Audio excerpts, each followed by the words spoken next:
Today, I'd like to provide an update to the American people on several decisive new actions we're taking in our very vigilant effort to combat and ultimately defeat the coronavirus. We've been working very hard on this. We've made tremendous progress. When you compare what we've done to other areas of the world, it's pretty incredible. A lot of that had to do with the early designation and the closing of the borders. And as you know, Europe was just designated as the hotspot right now, and we closed that border a while ago. So that was lucky, or through talent or through luck, call it whatever you want. But through a very collective action and shared sacrifice, national determination, we will overcome the threat of the virus. I also announced Wednesday night, following the advice of our medical professionals, who are doing a tremendous job, and we appreciate it very much, that we're suspending the entry of foreign nationals who have been to Europe in the last 14 days from entering the United States. Citizens, permanent residents, and our families, any of the families returning from Europe, will be subject to extra screening as well as self-isolation for a period of 14 days. As the World Health Organization confirmed today, many of the things that what we said were 100% correct, including our designation before them of Europe. Like our earlier very aggressive actions with China, this measure will save countless lives. I appreciate a number of the folks behind me, number of the people behind me said that that saved a lot of lives at early designation.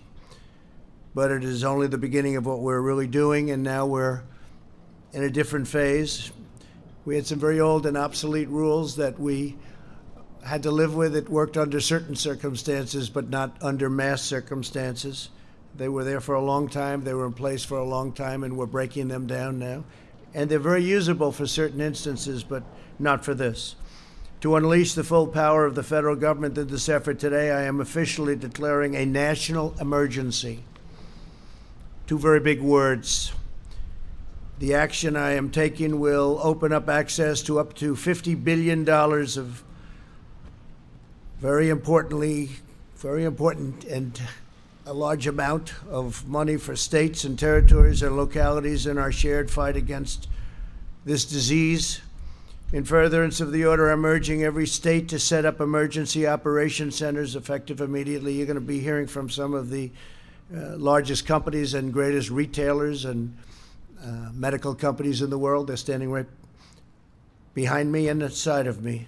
I'm also asking every hospital in this country to activate its emergency preparedness plan so that they can meet the needs of Americans everywhere. The hospitals are very engaged. New York and various other places are also very engaged. I just spoke with Governor Cuomo. We had a very good conversation, and we're working very strongly with many states, including New York. The emergency orders I'm issuing today will also confer broad new authority to the Secretary of Health and Human Services.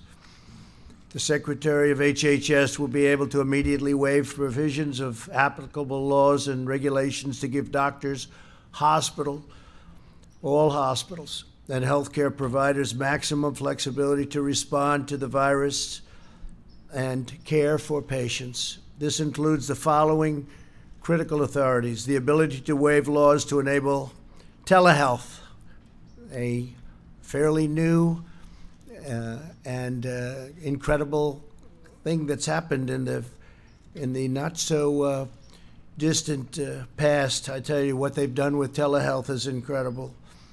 It gives remote doctors visits and hospital check-ins, the power to waive certain federal license requirements so that doctors from other states can provide services in states with the greatest need.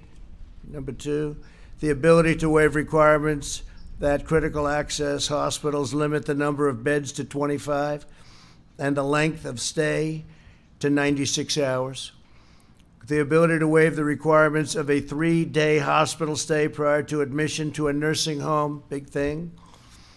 the authority to waive rules to hinder hospitals' ability to bring additional physicians on board or obtain needed office space. They can do as they want. They can do what they have to do.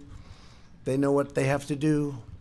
Now they don't have any problem getting it done. The authority to waive rules that severely restrict where hospitals can care for patients within the hospital itself, ensuring that the emergency capacity can be quickly established. We'll remove or eliminate every obstacle necessary to deliver our people the care that they need and that they're entitled to. No resource will be spared, nothing whatsoever. 10 days ago, I brought together the CEOs of commercial labs at the White House and directed them to immediately begin working on a solution to dramatically increase the availability of tests. Other countries have called us and worked with us, and they're doing similar things or will be doing similar things. As a result of that action today, we're announcing a new partnership with private sector to vastly increase and accelerate our capacity to test for the coronavirus. We want to make sure that those who need a test can get a test very safely, quickly, and conveniently, but we don't want people to take a test if we feel that they shouldn't be doing it. And we don't want everyone running out and taking, only if you have certain symptoms. Using federal emergency authorities, the FDA approved a new test for the virus. We did this within hours after receiving the application from Roche, a process that would normally take weeks. We therefore expect up to 500,000 additional tests will be available early next week. We'll be announcing locations probably on Sunday night.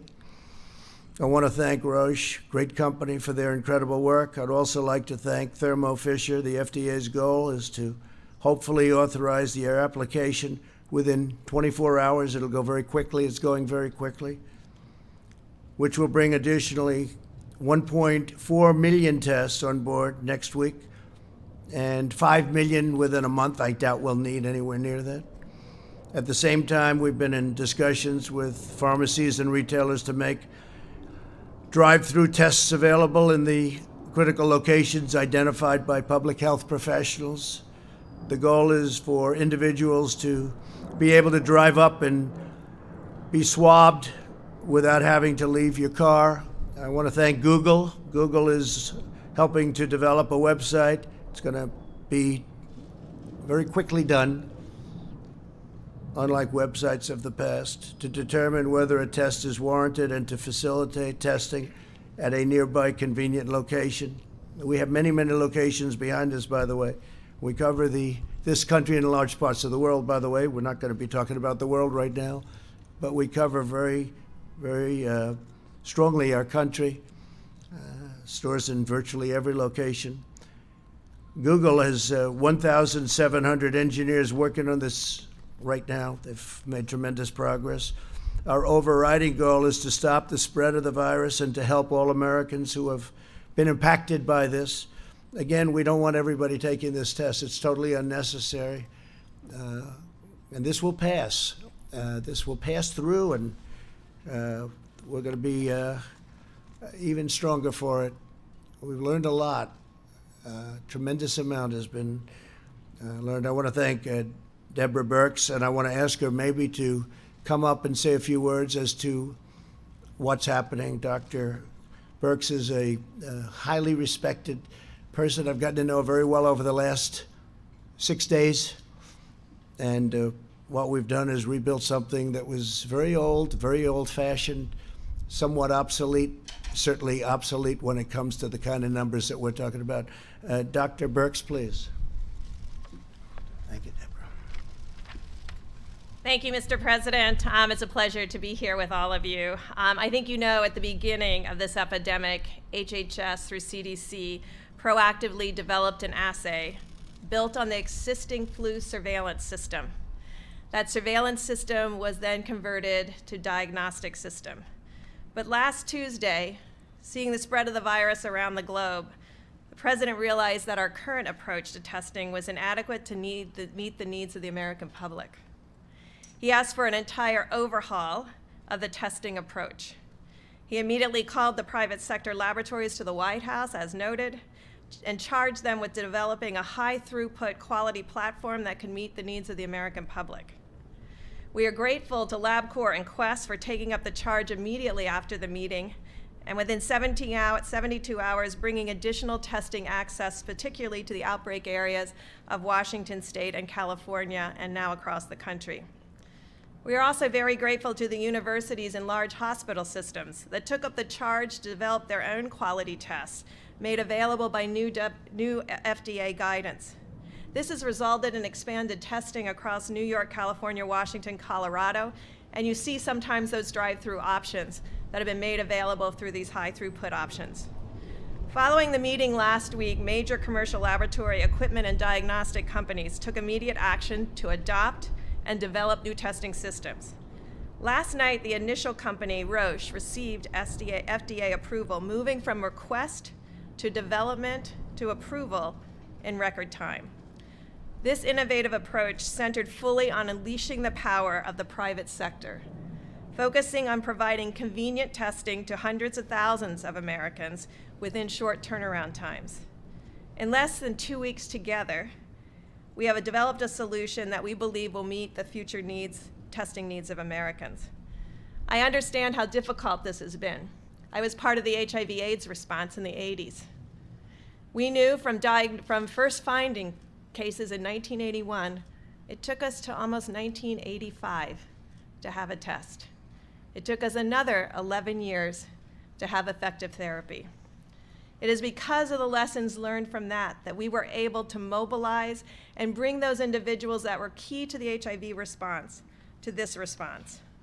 I understand that a lot of this behind-the-scenes action over the last couple of weeks was invisible to the press and the American people. But this intense effort has not only resulted in innovative solutions, but an automated, high-throughput system bringing the availability of these quality coronavirus testing to the American people at unprecedented speed. Finally, I want you to know in South Korea, they did have a large number of tests available over the last several weeks. Their positivity rate is between 3% and 4%. With LabCorp and Quest expanded testing, their positivity rate is between 1% and 2%. So we want to also announce this new approach to testing, which will start in the screening website up here, facilitated by Google, where clients and patients and people of interest can go, fill out a screening questionnaire, move down for symptoms or risk factors, yes. They would move down this and be told where the drive-through options would be for them to receive this test. The labs will then move to the high-throughput automated machines to be able to provide results in 24 to 36 hours. That is the intent of this approach. We have seen it work just in our own United States, and we want to bring this across the continent. Thank you very much. Thank you very much, Greg. I'd like to maybe have Tony, do you want to come up? You've become I think everybody out here knows you pretty well, but Tony has been doing a tremendous job working long hours, and you've seen a lot happen, but this has been, it's been a great experience, and working with you has been terrific. Tony, please. Thank you very much, Mr. President. This is an example of, another example of what I've been referring to in my discussions with many of you in the audience as a proactive, leaning forward, aggressive, trying to stay ahead of the curve. And what you've seen now with this order is that we're going to be able to remove the constraints so that people at the state, the local level, the individual physician, all the way up through the federal government will have as many constraints as possible removed for them to do everything they possibly can so that we can implement the things that we've been talking about. The containment, the mitigation, so that, as I've said many times, that curve that I refer to that goes up, we don't want to have that curve. We want to suppress it down to that small mound. And I think what we've done today is something that is going to be a very important element in having us be successful in doing that. We still have a long way to go. There will be many more cases, but we'll take care of that. And ultimately, as the president said, this will end But what's going on here today is going to help it to end sooner than it would have. Thank you. Thank you very much, Tony. If I could, some of these folks we know, they're celebrities in their own right. They're the biggest business people, the greatest retailers anywhere in the world, and one of them is Doug McMillan from Walmart, and I'd like to have Doug, if you would, say a few words, wherever you may be. Good, Doug, please. When we got the call yesterday from the White House, we were eager to do our part to help serve the country. And given what we're facing, that's certainly important to do. We should all be doing that. So we've been asked to make portions of our parking lot available in select locations in the beginning and scaling over time as supply increases so that people can experience the drive-through experience that the President described. We'll stay involved and do everything we can from a supply chain point of view to be of assistance. Thank you, sir. Thank you very much, Doug. Appreciate it very much. I'll just stay right over here. And Richard, if you could come up, please. Richard, please. Walgreens, thank you. Yep. Thank you, Mr. President. And similar to Doug and Walmart, we're happy to stand in here and help in communities all across America, because a lot of times when we have natural disasters, our stores are a beacon in the community, and this situation is no different. So we look forward to partnering with the CDC, the administration, HHS, and the task force, and specifically to the Vice President's doing such a fantastic job. We're ready to engage and help. Thank you. Thank you very much. Great job. Thank you very much. Brian Cornell, Target. Thank you, Brian. Thank you, please. Well, Mr. President, thank you for inviting us here today, along with our colleagues from Walmart and Walgreens and our partners at CVS. Normally, you'd view us as competitors, but today we're focused on a common competitor, and that's defeating the spread of the coronavirus. And we look forward to working with the administration to do our fair share to alleviate this growing threat. So thank you for including us today. In the near term, we're all committed to making sure we're keeping our stores open to serve the American consumer who's rapidly stocking up on household essentials, key food and beverage items that they need during this time, making sure we run safe stores and create an environment that's safe for our team members, making sure that they feel supported during this very critical time. So thank you for including us. Thank you very much. Great job. Is Tom here? Tom Poland? Tom Paul, please. Thank you, Mr. President. As CEO of Becton Dickinson, we're one of the leading providers of medical devices as well as collection products for testing of coronavirus. We're ramping up our manufacturing capacity to ensure that the right collection devices and testing equipment are ready to address this issue. Thank you, Mr. President. Thank you very much, Tom. Great job you've done. Stephen Rakowski, Quest Diagnostics, please. Great job. Thank you very much. Thank you very much. Thank you, Mr. President. So as mentioned, we were called with the leadership of the Vice President last week to come together as an industry. And we took advantage of that opportunity to work with the FDA, to work with the Center for Disease Control. And we are up and running with tests in a number of our facilities. As the President mentioned, we now have capabilities from Roche Diagnostics that we will bring into our facilities this weekend. And I know myself and my colleague at LabCorp will be doing the same. So the capacity available to the American public to support this action with consumers will be considerably increased in the next few weeks. Thank you, Mr. President. Thank you very much. I appreciate it. Thanks. And Matt Sauce, please, of Roche. Matt, thank you, Matt. Thank you, Mr. President. So from Roche, we want to thank the FDA for their rapid approval of our coronavirus test. We really appreciate the partnership with the CDC and the FDA to get that to market as fast as possible, because it's critical for us to make that available to help patients in need, and working with laboratories to get it up and going in the near future, which will bring hundreds of thousands of tests available to patients in need in the United States. So thank you. And you can do it. You can do it. Great company. David Pierre of Signify Health, please. Thanks, David. Thank you, Mr. President. We are the largest house call provider in the U.S., and we go to the homes of the most vulnerable elderly. And through our network and our logistics engine, we stand ready to help and provide our clinicians to be where they're needed, whether they're in retail clinics or in the home, and we're here to assist. Thank you very much. Thank you very much. And we'll be changing a lot of the rules, regulations for future, should this happen in the future, which we hope it never does. but it will, I guess, somewhere out there. There's some bad ones over the years, and I guess that'll continue to an extent, but we hope it never happens. But we're going to be changing a lot of the old rules and specifications and regulations. Adam Schechter, who's really been of tremendous help. LabCorp, please. Adam. Thank you, Mr. President. At LabCorp, we're working every second of every day to increase the number of tests that we can run. We're working with academic medical centers, with our colleagues at Quest, with other hospital and other laboratories to ensure that we do everything we can to increase the testing as we move forward. And I can tell you, we understand how important the testing is, and we are committed to doing everything possible. Thank you very much. Great job. Thank you. Thomas Moriarty, CVS. We all know CVS. Thank you. Thank you, Thomas.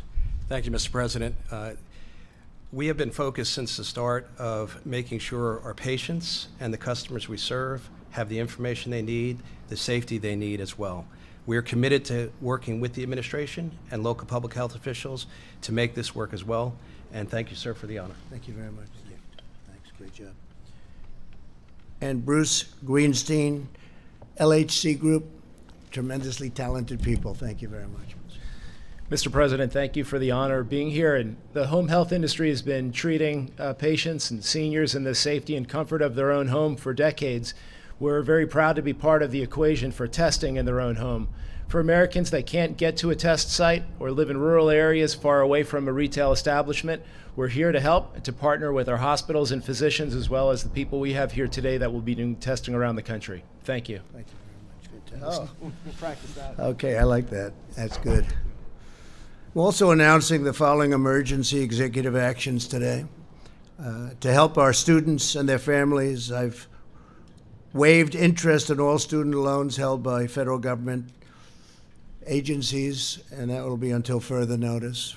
That's a big thing for a lot of students that are left in the middle right now. Many of those schools have been closed. Based on the price of oil, I've also instructed the Secretary of Energy to purchase, at a very good price, large quantities of crude oil for storage in the U.S. Strategic Reserve. We're going to fill it right up to the top, saving the American taxpayer billions and billions of dollars, helping our oil industry and making us even further toward that wonderful goal which we've achieved, which nobody thought was possible, of energy independence. It puts us in a position that's very strong, and we're buying it at the right price. And that's something that would have not even been possible a week ago. The price of oil went down quite a bit, so we're going to fill it up. There's a good time to fill it up. I'd like to ask Mike Pence to say a few words, please. VP. Thank you, Mr. President. It is this day should be an inspiration to every American, because thanks to your leadership from early on, not only are we bringing a whole of government approach to confronting the coronavirus, we're bringing an all of America approach.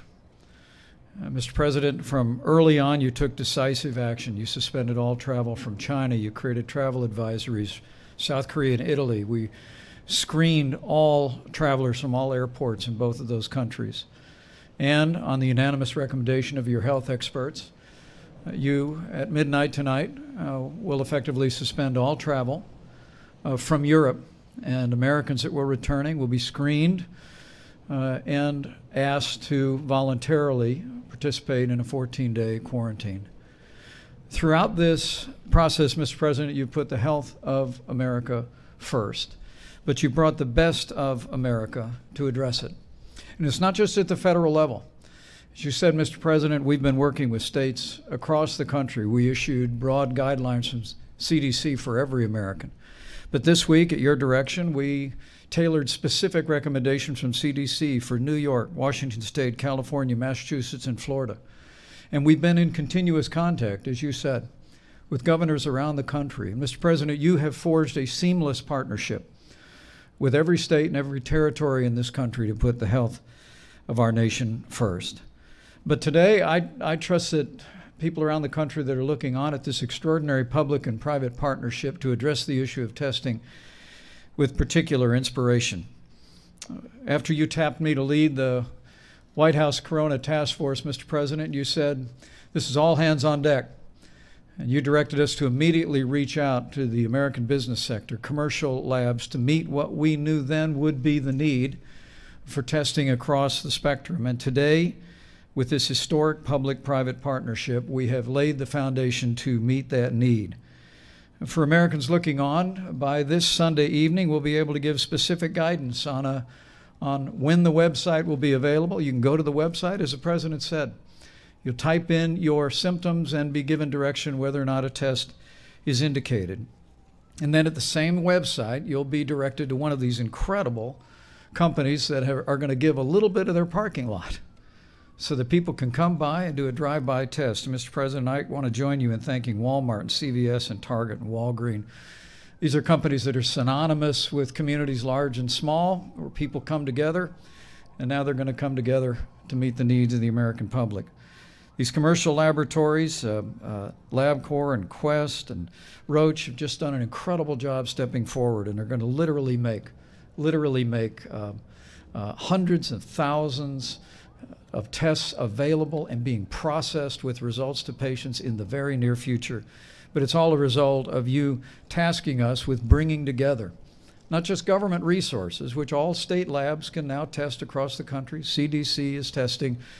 But you said, Mr. President, that we wanted to bring all the resources of the country together, and that's what this partnership really means. You know, the truth is that we have coronavirus cases now in 46 American states. And while the risk of serious illness of the coronavirus remains low, we want to encourage every American to practice common sense, practice good hygiene, go to the CDC's website to see what the guidance is for your community or for the American people broadly. And as the President has said, it's especially important now that we look after senior citizens with chronic underlying health conditions.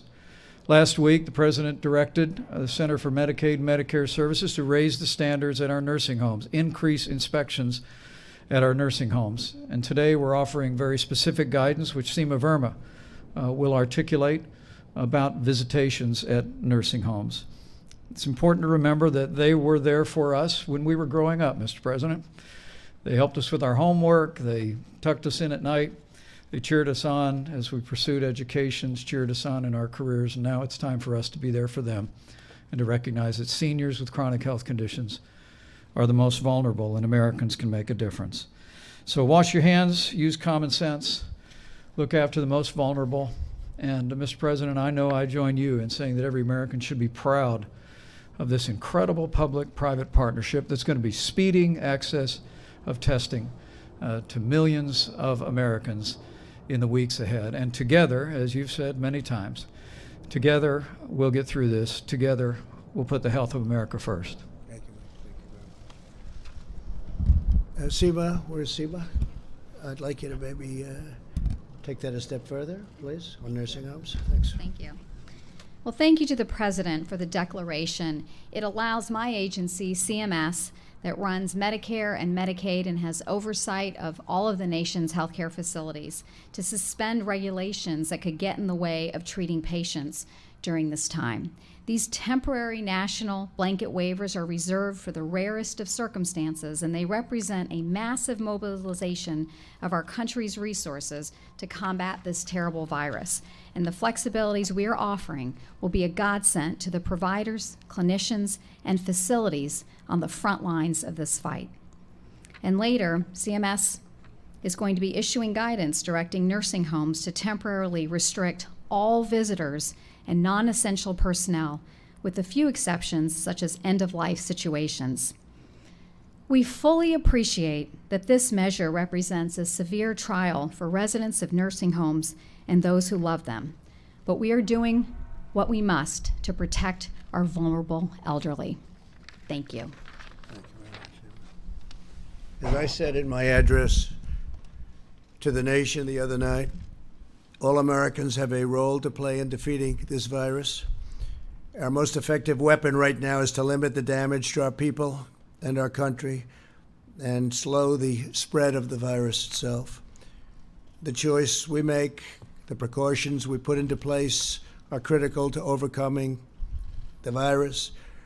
reducing its spread and shortening the duration of the pandemic, which is what it is. The CDC has published guidelines on the coronavirus.gov to enable its coronavirus.gov. And it's very heavily used right now, I will say, to enable every American to respond to this epidemic and to protect themselves, their families, and their communities. While the risks to young and healthy Americans remains very low, we've learned a lot about this over the last 2 weeks. Anyone can be a carrier for the virus and risk transmission to older Americans and those with underlying health conditions and those who are most at risk. They have not done very well. Older Americans who are, especially if they have a health problem, they have not done well. We must take all precautions and be responsible for the actions that we take and that we see other people take. We want to prevent the spread and transmission of the disease. It's incredible what's happening with the sporting world, where so many of the great sports that we've gotten so used to at this time of the year, they're not going to be meeting, and they've done a great service, actually, by that. That would be another way that it could be, problems could be caused. But this is why I outlined on Wednesday night my administration's the fact that we've issued a requirement suspending all medically unnecessary visits to various places, but in particular nursing homes. We should all be working off the same playbook when it comes to protecting Americans. We have to. We need to be consistent in adopting measures to limit the spread of the virus. The virus is the same whether it's spreading in cities, towns, or rural communities. The tools and tactics for attacking it are similar no matter where you go. No matter where you go. You have some hot spots throughout the world right now that people would have never thought possible. And they're being very seriously affected. Key among these efforts are breaking chains of transmission between people. These measures have been adopted by many companies, universities, and schools. And we want to protect the safety and the health of their employees and their students. I encourage everyone to follow the guidelines we've issued by CDC and these common sense measures. A lot of it's common sense. For the areas where the virus is spreading, the CDC is advising communities to postpone large gatherings, postpone assemblies, social functions, and sporting events, stagger recess and lunch for schools that aren't canceled, limit in-person meetings, increase scheduled cleanings, and cancel work-sponsored travel, among numerous other steps that can be taken. Americans are the strongest and most resilient people on earth, and in the coming weeks, we will all have to make changes and sacrifices, but these short-term sacrifices will produce long-term gain. And again, I've said we're learning a lot for the future, and future problems like this, or worse, it could get worse. The next 8 weeks are critical. We can learn, and we will turn a corner on this virus. Some of the doctors say it will wash through, it will flow through, in interesting terms, and very accurate. I think you're going to find in a number of weeks it's going to be a very accurate term. In times of hardship, the true character of America always shines through. We live in the company of the greatest heroes and the most inspiring citizens anywhere in the world. We want to take care of our people. We want to draw on the strength of our history, draw on the strength of our people, and we will get through this all together. We will just get through it. So much progress has already been made. And frankly, the numbers, because of steps that have been taken, are at a level that a lot of people are surprised, especially when you compare them with other places with far smaller populations. The spirit and the will of our nation is unbreakable. We will defeat this threat when America is tested. America rises to the occasion. And to those families and citizens who are worried and concerned for themselves and their loved ones, I want you to know that your federal government will unleash every authority, resource, and tool at its disposal to safeguard the lives and health of our people. So we're with you every step of the way. No nation is more prepared or more equipped to face down this crisis. As you know, we are rated #1 in the world. We're also helping other nations. Many other nations, we're helping them a lot. And they're doing okay in some cases. In some cases, they're not doing well at all. But we're working with a lot of groups of people and a lot of other nations. With faith and heart and hope and love and determination, we will succeed, we will prevail, we will be very, very successful, and we'll learn for the future. Thank you all very much. If you have any questions, we can take some. Go ahead, John, please. And if you'd like to ask some of the folks up here, would be fine, please. Sure. Mr. President, where are you with the House bill? Yesterday we talked to you in the Oval Office. You were opposed to it. What has happened since then, and what's the holdup on that? Well, we just don't think they're giving enough. We don't think the Democrats are giving enough. We're negotiating. We thought we had something, but all of a sudden they didn't agree to certain things that they agreed to. So we could have something, but we don't think they're giving enough. They're not doing what's right for the country. And if I could ask Dr. Fauci? Go ahead, please. Thank you, Mr. President. You just mentioned waiving interest for student loans. Yeah. You talked about buying oil from the SPR or adding to the SPR. What other specific targeted measures is your administration thinking about taking? The Treasury Secretary, Steve Mnuchin, said today that you're just in the second inning of things that you might be undergoing. That's true. And we are looking at many different things, as you know. You know some of them. They've been written about very widely. But we're going to be releasing a paper in about 2 hours stating quite a few other steps. Very important ones. Please, go ahead. What, sir, if you wouldn't mind? Please, go ahead. Thank you so much, Mr. President. I want to know if you are in contact with the Brazilian President Bolsonaro after a member of his delegation who was with you Saturday was tested positive. And also, I want to ask another question, if you let me. Senators Lindsey Graham and also Senator Rick Scott are self-isolating. Are you planning to take any kind of precautionary measure to protect you and also your staff who was there with him? We have no symptoms whatsoever.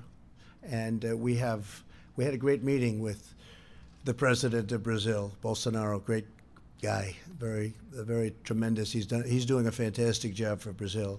And as you know, he tested negative, meaning nothing wrong this morning, and we got that word too. Because we did have dinner with him. We were sitting next to each other for a long period of time. But are you in contact with him over the coronavirus crisis? We're talking about it country to country, but we did discuss if he had a problem. It was reported that he may have it, and he doesn't, fortunately. So much, Mr. President. Dr. Fauci said earlier this week that the lag in testing was, in fact, a failing. Do you take responsibility for that? And when can you guarantee that every single American who needs a test will be able to have a test? What's the date of that? Yeah, no, I don't take responsibility at all because we were given a set of circumstances and we were given rules, regulations, and specifications from a different time. Wasn't meant for this kind of an event with the kind of numbers that we're talking about. And what we've done is redesigned it very quickly with the help of the people behind me. And we're now in very, very strong shape. I think we'll be announcing, as I said, Sunday night. And this will start very quickly. And we'll have the ability to do in the millions over a very, very quick period of time. So no, and what we have done, and we are going to be leaving a very indelible print for the future in case something like this happens again. But it was and that's not the fault of anybody. And frankly, the old system worked very well for smaller numbers, much smaller numbers, but not for these kind of numbers.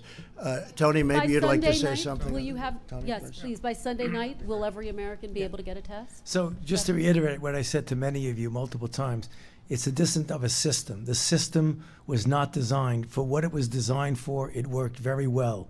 The CDC designed a good system.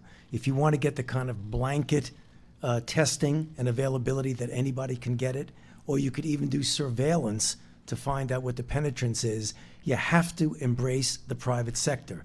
And this is exactly what you're seeing because you can't do it without it.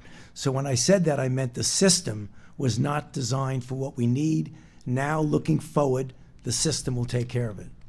Mr. President, And with respect, interestingly, if you go back, please, if you go back to the swine flu, it was nothing like this. They didn't do testing like this, and actually they lost approximately 14,000 people, and they didn't do the testing. They started thinking about testing when it was far too late. What we've done, and one of the reasons I think people are respecting what we've done it very early. We've gotten it very early, and we've also kept a lot of people out. Mr. President, yes, the please, go last ahead. administration Please. said that they had tested 1 million people at this point. You've been Well, ask them president how for they did with 3 the swine years. flu. It was a disaster. But with respect, you've been Next, president please. for 3 years, Next, and please. Wuhan was suffering. They had a very big failure with swine flu, a very big failure. President, I want to ask you about the European travel ban that goes into effect at midnight tonight and the exemption that you've offered to the UK. There are 17 countries that are in the so-called Schengen zone that have fewer coronavirus cases than the UK. And just in the past 24 hours, the UK has added 208 coronavirus cases to their total. Why do they, Mr. President, deserve an exemption? And would you consider adding them to this travel ban list? Well, that was recommended to me by a group of professionals, and we are looking at it based on the new numbers that are coming out, and we may have to include them in the list of countries that we will, you could say, ban or whatever it is during this period of time. But yeah, the numbers have gone up fairly precipitously over the last 24 hours, so we may be adding that. And we may be adding a couple of others, and we may frankly start thinking about taking some off. Go ahead. Thank you, Mr. President. I'm a correspondent with Hong Kong Phoenix TV. You have mentioned that the number in China has been decreasing, and China has made tremendous progress in the past weeks. Sure. I'm wondering how much confidence does this give you to control the virus in the United States? And do you see the data China has been sharing with the United States has been helpful? I think it has been helpful. We've been working very much with China. I've spoken, as you know, with President Xi. They went through hell, and their numbers are starting to look very good. They're really looking very good. We're very happy about that. We are sharing data, yes. In fact, we're sharing quite a bit of data, including the fact that some of our pharmaceutical companies are working over there right now with large groups of people. Yeah, go ahead, please. Thank you, Mr. President. You spoke with Canadian Prime Minister Trudeau yesterday. Yes, did you discuss the potential closing of the border between Canada and the U.S.? And by extension, are you considering ways to salvage the $2 billion daily trade between the two countries? So we didn't discuss the border. We've had a very good relationship, just about finished with the USMCA, as you know. He called me to tell me that. I think that was the primary reason for the call. At the time, his wife had not been diagnosed, and she's a lovely lady, wonderful lady, great lady. And since then, I've read that the result was that she has it. And I was a little surprised. I think he was surprised also. We did discuss it prior to. She's going to be fine, but he thought that she would not most likely have the virus. Unfortunately, she does. But we didn't discuss the border yesterday, no. Go ahead, please. If you have any questions for these great geniuses up here, you should, even a business question related to what we're talking about. Mr. President, Ross Palumbo from ABC News Miami. As a relatively new Floridian, what is your message today to the cruise line industry and the travel industry that Florida depends upon? And since Senator Rick Scott and Miami-Dade Mayor Carlos Jimenez have the same exposure as you and they are self-isolating, what's your message to them that they shouldn't be? Well, I don't know that I had exposure, but I don't have any of the symptoms. And we do have a White House doctor, and I should say many White House doctors, frankly. And I asked them that same question, and they said, you don't have any symptoms whatsoever. And we don't want people without symptoms to go and do the test. The test is not insignificant. As far as the cruise line business, we're with them all the way. It's a great business. It's a great U.S. business, frankly. And I know how important they are to the country. That includes airlines, but the cruise line business obviously was hit very hard. We had a tremendous success out in Oakland where we moved it. Vice President Pence did a fantastic job with that. We worked with UK, we worked with Canada. They took their people back in Canada. It was approximately 600 people. UK likewise took a large number of people back to the United Kingdom. And we have people quarantined. It was a big operation, and it worked out really, you don't hear about it anymore. It worked out really well. Mike, you may even want to say something about that, because that was really done properly. Well, thank you, Mr. President. And that program with the Grand Princess, the ship, is continuing to be administered in the highest standards, orderly way, as the President directed. And Americans that needed treatment have received them. I spoke to the governor of Iowa today, and some of those who now have been cleared are able, in proper supervision, to be returning to Iowa. They're making arrangements for them to do that. Others in Texas, others in Georgia. Again, it's another example of the extraordinary cooperation. Governor Abbott, Governor Gavin Newsom, Governor Brian Kemp of Georgia. But to add to that, the President directed me last Saturday to travel down to Miami. We met with all the leaders of the cruise line industry. Several cruise lines have announced a 60-day pause in operations. Our Department of Homeland Security has praised them for doing that because of the unique health challenges, particularly presented to seniors with underlying conditions. We have a proposal from the cruise line industry, but they're currently considering what other steps that they might take, perhaps even similar to what those other lines have taken. We're anticipating some response on that in the next 24 hours. But as the President said, the American people cherish our cruise line industry, the men and women who work on the ships, the men and women who work on the shore, all the economies that are so benefited by a vibrant cruise line industry. And what the President's directed us to do is whether there is a pause in the moment, as some cruise lines are doing, and as we all continue to discuss, we want to work with the cruise line industry to ensure that when we come through this, that cruise lines and the medical services that are available and for the passengers and all of the crew, that cruise lines are safer than ever before and can prosper for many years to come. Go ahead, please. This question is for Doctors Fauci and Birx. Dr. Fauci, based on what you currently know, what is the trajectory for when this outbreak will peak? How long will the American people have to remain on this emergency footing? And for Dr. Birx, as the administration tries to get its arms around this test kit shortage issue, the next glaring need could be respirators and related hospital equipment. So what is the administration doing right now to ramp up production of respirators and that kind of equipment should this outbreak persist? So when you have an outbreak like this, particularly if you're trying to interfere with it, it's really impossible to predict the time element of when it's going to peak and when it's naturally going to go down. So if you look at the situation where countries really did not get to the point of trying to contain and mitigate very well, you see a peak over several weeks and then down again over other several weeks. What we're trying to do with the efforts that we're doing is to blunt that peak. And I mentioned it many times, and I think it's important and appropriate for me to mention it again because it answers your question.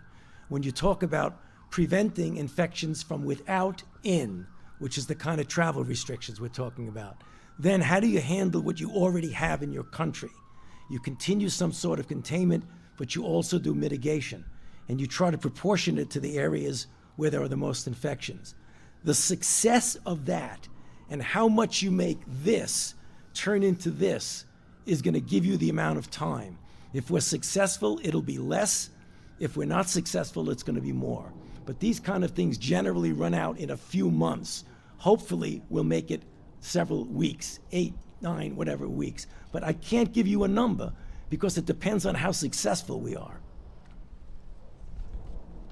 Great, thank you. It's a great question, and Dr. Fauci and I have worked together a very long time and continue. It's a privilege to work with him every day. So I think you can learn and I appreciate there were some graphics done by some of the reporting over the last several days. If you align the data from China with the data with South Korea, you can start to see almost a complete overlay of that data. And so that's what we're tracking very closely, as well as Italy. But you have an excellent question. I just want to make one note. In South Korea, I want to repeat, only 4% of the tests were positive. That means 96% of the people had a different respiratory disease. because we're in the middle of flu season, cold season, and all of the other respiratory diseases that we get every day. In LabCorp and Quest's early data, they're running about 1% to 2% positive. That means that we have a lot more other respiratory disease out there besides the coronavirus, and that's why the screening is critical. But even with the screening, we're going to run what we think are very low rates. Needless to say, though, we're taking it extraordinarily seriously to plan for what could come. Not what Dr. Fauci talked about, blunting the curve. That makes it much less high need at that peak of the curve that we're all planning for. So we're in full inventory of all of our assets by the president unlocking and this emergency order and the Secretary of HHS's ability. It unlocks all of those stockpiles, those needs, what the VA has, what the DOD has, what the National Guard has, and what every hospital has. And the hospital emergency preparedness plan allows them to defer elective issues to keep those hospital beds open for those who might need it. So we're in full planning mode for each of those things. And I might add that we are in the process, and in some cases have already done it, ordered a large number of respirators just in case. We hope we don't need them, but we've ordered a large number. Yeah, go ahead, please. Thank you very much, Mr. President. In your speech to the nation, you mentioned the situation in China and South Korea have improved, and you're thinking about remove the restrictions, also the warning Right. in place right now. When can we expect that announcement, and how do you see the overall progress that Asian countries made? Well, some are making progress, some are not, as you know, but some are making progress. And as they make progress, as they get down to the number that we all think is right, that they know is right, we know is right, we'll be opening it up. And some are really moving along rapidly. We hope to be able to open things up as quickly as possible. Go ahead, please. Go ahead. President,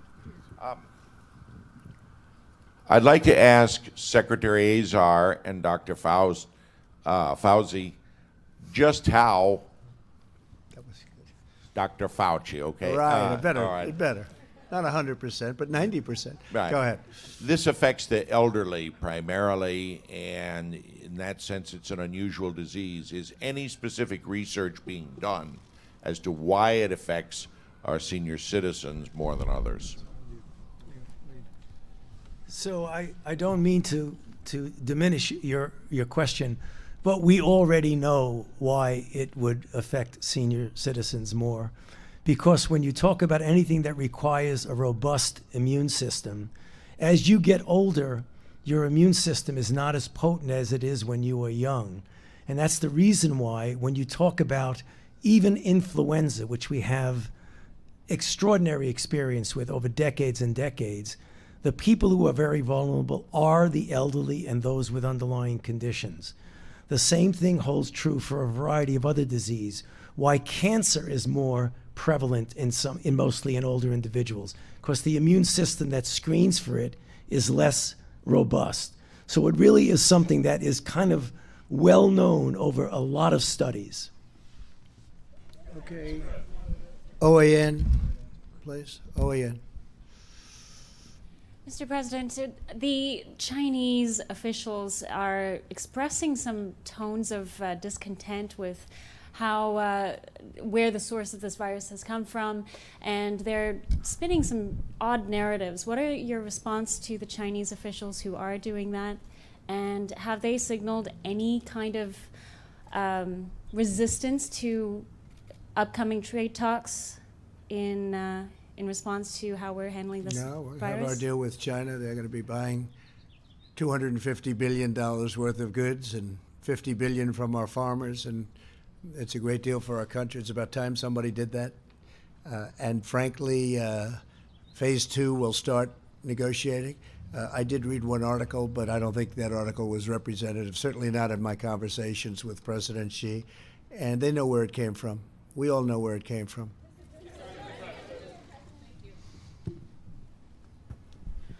Thank you, Mr. President. Yamiche Alcindor from PBS Yes. NewsHour.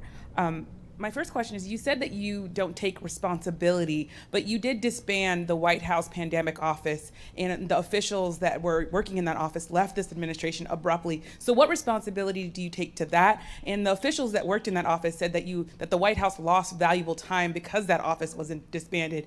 What do you make of that? Well, I just think it's a nasty question, because what we've done is, and Tony has said numerous times that we've saved thousands of lives because of the quick closing. And when you say me, I didn't do it. We have a group of people. I could ask perhaps my administration, but I could perhaps ask Tony about that, because I don't know anything about it. I mean, you say we did that. I don't know anything about it. You don't know We're about spending, the I don't know. reorganization that happened at the National Security It's the administration. Council. Perhaps they do that. You know, people let people go. You used to be with a different newspaper than you are now. You know, things like that happen. But this was Okay, an please go ahead.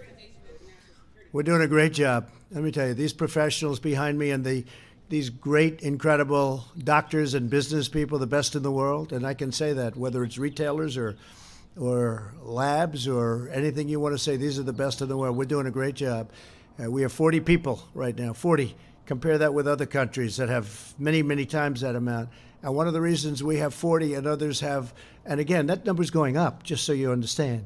And a number of cases, which are very small, relatively speaking, it's going up. But we've done a great job because we acted quickly, we acted early. And there's nothing we could have done that was better than closing our borders to highly infected areas. Please go ahead. Thank you, Mr. President. Vanessa Yaklich for NTN24 for all Latin American countries, sure. and also for Spain, La Razón and Antena 3. I would like to ask you two very brief questions. One, for how long we're going to have the emergency, the national emergency? I hope not long, but it's there now, and it gives tremendous powers for things that we need. Tremendous power, actually. And the Stafford Act and various other things that we're involved with and have studied and memorized in so many different ways and forms, it gives the kind of power that we need to get rid of this virus. And we're going to do it very quickly. And I hope we won't need it very long, but whatever it takes. So for now, we still don't know for how long. And something very important I wanted to ask you is, like, how do you really think it's essential coordinating with other countries and learning from their lessons that they already suffer the same situation? Yeah. Countries, of course, like China and South Korea, but now recently Sure. Italy and Spain. Well, and Italy's how is having that a- coordination done? Italy Thank you is so having much, a Mr. yeah, we're in touch with Italy, and it's a country that we love. We have tremendous millions and millions of people, origins from Italy, and we're working with them. They're in they're in probably, relatively speaking, the toughest position of all. We're in touch with everybody. We're in touch with, when I say everybody, we're in touch with many of the countries that you know about, that you're writing about, and they're calling us asking for advice. They're asking for the advice of the people behind me.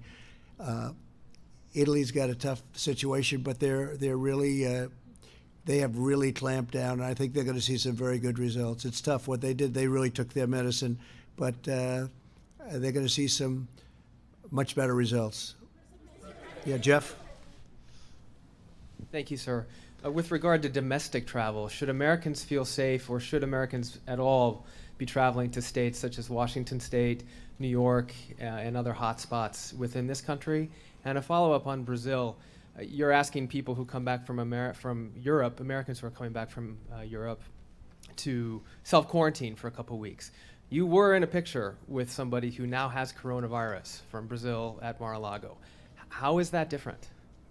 Well, I'll tell you, first of all, I'm not coming back from someplace. But you were exposed. There was somebody that they say has it. I have no idea who he is, but I take pictures, and it lasts for literally seconds. I don't know the gentleman that we're talking about. I have no idea who he is.